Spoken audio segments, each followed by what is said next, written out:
parable starts in an everyday way. A man was hiring laborers. It's not an uncommon sight even today. But the twist comes in when even the one who comes at the 11th hour gets paid the same thing that everyone else got paid. His salvation, in other words, is no less. So that very earthly image, that very simple image, is made to show something that is not simple or earthly at all, but the divine plan of God. And that brings us to today's parable, the parable of the Great Supper, where a man announces that his supper is ready. He invited his guests beforehand, and now he tells them, come, everything is prepared.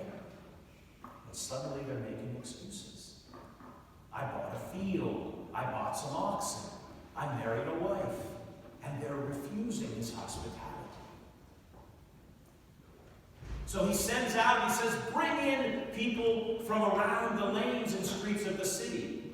And there's still room. And he says, bring in the blind and the lame and the suffering. And again, we have an image of the eternal kingdom of God. This parable about a supper suddenly becomes an image of the eternal glory that we all share at God's table. And the parable of the supper has had many interpretations through the ages.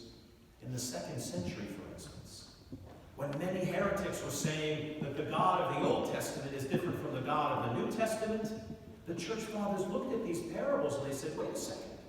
They sent out the first invitation. The same God who sent the first invitation is the same God who sends the second invitation.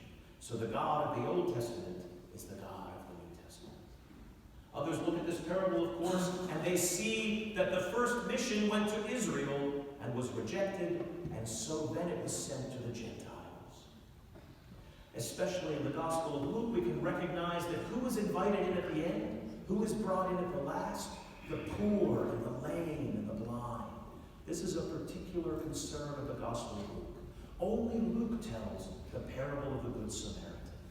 Only Luke tells the parable of Lazarus and the rich man. We've talked about this before. And so the fact that Jesus' last invitation goes to the poor is a special concern of the Gospel of Luke. For our purposes, though, I want to focus on something a little different. And on the fact that this parable is not only a parable about a supper, but it takes place in a supper. Jesus has sat down at a table, and he starts to talk about how to behave at a dinner. This is the place where he says, don't choose the seat of honor. Sit at the second place in case someone more important than you comes.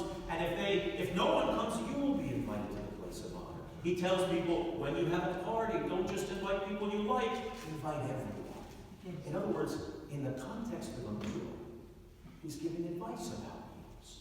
And the interesting thing is that, of course, the Gospel of Luke is not alone in this. All through the philosophical literature of the ancient world, especially from Plato onward, philosophical discourse takes place at a meal. Plato's symposium is a symposium after a dinner party. Plutarch, especially in the 1st century, writes a series of books called Table Talk. In other words, he's giving advice about the sort of things you can talk about at a meal. And some of his advice is similar to Jesus' here. He talks about how you place your guests, who should sit in a place of honor, how you shouldn't choose too good a place for yourself.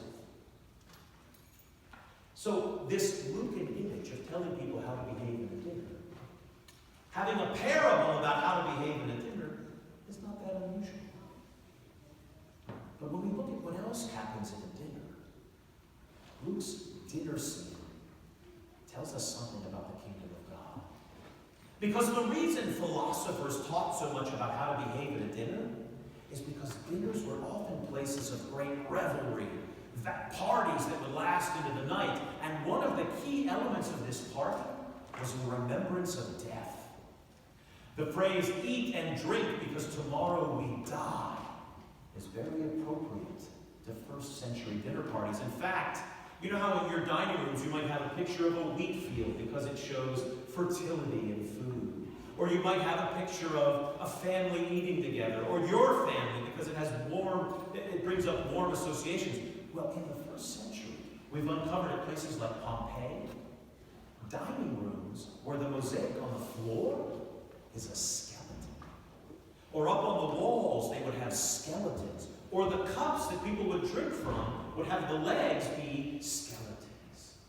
In one of them, even, there's the great phrase that Socrates quoted so much, "Gnophi safton," know thyself.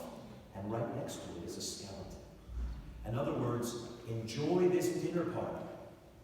Because there's nothing more vital you can do than eat. Enjoy your meal now, because tomorrow you die. It's a sign about the temporal quality of life, the fact that you should enjoy life while you can because it's over soon. But enjoy there doesn't just mean live a good life. It means have a crazy, wild party because you don't know when it's going to be over. In other words, the meals of antiquity very often reminded people of death. And death was a constant companion in meals. And this is where the great supper of Jesus is not a reminder of death like every other ancient meal. It doesn't tell us, remember, eat and drink because tomorrow you die. The great supper of Jesus is the meal that is prepared on this table. This is our dining room table where we eat the meal that promises not death, but eternal life. Christ told us, do this in remembrance of me, and as often as you do, you proclaim my eternal kingdom. St. Ignatius of Antioch in the 2nd century calls communion to pharmakontis athanasias, the medicine of immortality. This meal is not a meal like ancient meals that remind us that tomorrow we die. It's a meal that ensures that tomorrow we will live, and that death is just a phase, and that immortality awaits us. But too often, we're like the people invited to the meal who say, well, I've got something to do.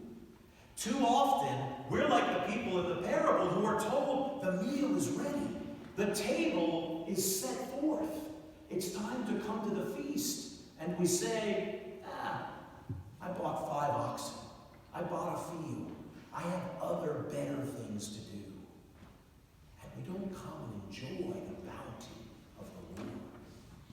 And there are lots of reasons for this. And I hesitate to say this to people who actually came to church on a cold December day.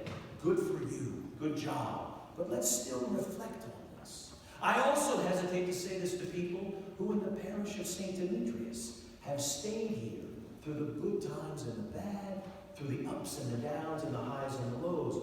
Good for you. God be with you all. But let's talk about why sometimes we can't come here. And when we do, let's recognize that sometimes old age keeps us away. Sometimes, and many of you are very faithful, but work keeps you away. I'm not talking to you right now. You have good reason, in spite of your faith, for not being here. I'm talking about those of us who may just say, I could go, but I don't feel like it. Because sometimes a malaise takes over us, where we just don't want to do anything spiritual. And very often this is because our lives aren't reflecting the life of Christ. If we don't think about Christ when we're not in church, we're not going to want to get up to go to church. We have to, in other words, prepare for the liturgy. We prepare for communion. On Wednesdays and Fridays, we avoid meat. But more important, we avoid sin.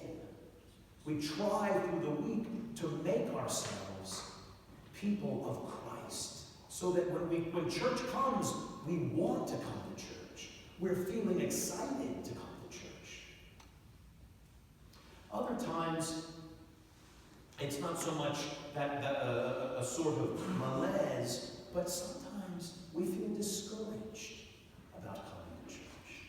There may be people in the church that are hard to get along with. There may be people in the church who have hurt us.